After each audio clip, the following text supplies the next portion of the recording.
In 1453, the world changed forever. A young sultan stood before the walls of Constantinople, the capital of the Roman Empire, which had stood for over 1,000 years. When those walls fell, it wasn't just a city that changed hands. It was the birth of a superpower that would dominate 3 continents, reshape geopolitics, and last for more than 600 years. But how did a small tribe in Anatolia become the Caliphate of Islam? And why did this giant eventually collapse into what historians called the sick man of Europe? This is the rise and fall of the Ottoman Empire. Welcome back to the channel. Today we are diving into one of the most influential dynasties in human history. At its peak, the Ottomans controlled lands from the gates of Vienna to the shores of Yemen, and from Algeria to the Caspian Sea. They were military innovators, cultural patrons, and complex administrators. But their story is also one of intrigue, succession struggles, and eventual decline. So grab your coffee. Yes, the Ottomans gave us that, and let's begin. Our story starts around 1299. A Turkish tribesman named Osman I declares independence from the Seljuk Turks. His name, Osman, gives us the word Ottoman. At first, they were just one of many beyliks, or principalities, in Anatolia. But the Ottomans were different. They were pragmatic. They adopted new technologies, utilized gunpowder early, and created a unique military system. Enter the Janissaries.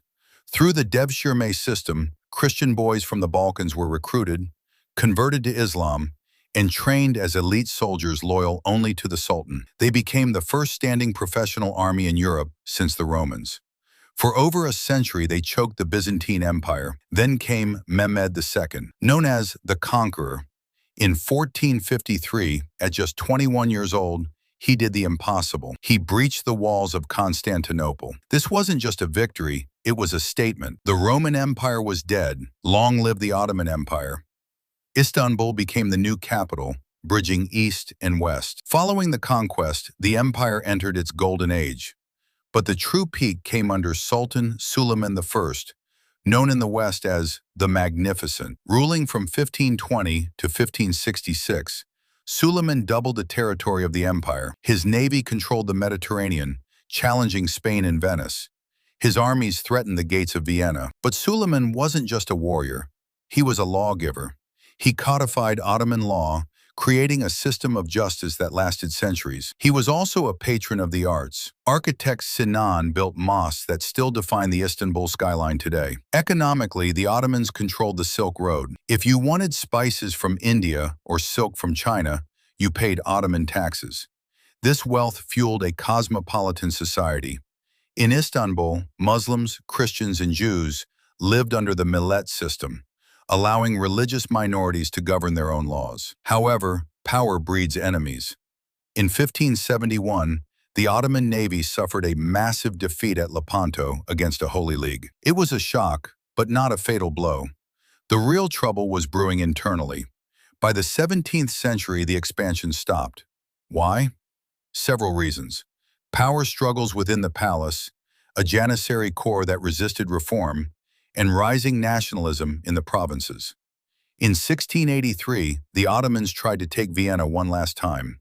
They failed. This marked the beginning of the Great Turkish War. For the first time, the Ottomans were on the defensive, losing territory in Europe to the Austrians and Russians.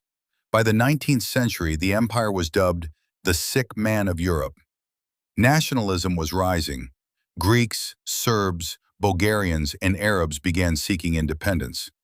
The Ottomans tried to modernize. The Tanzimat reforms attempted to westernize the law and military, but it was too little, too late.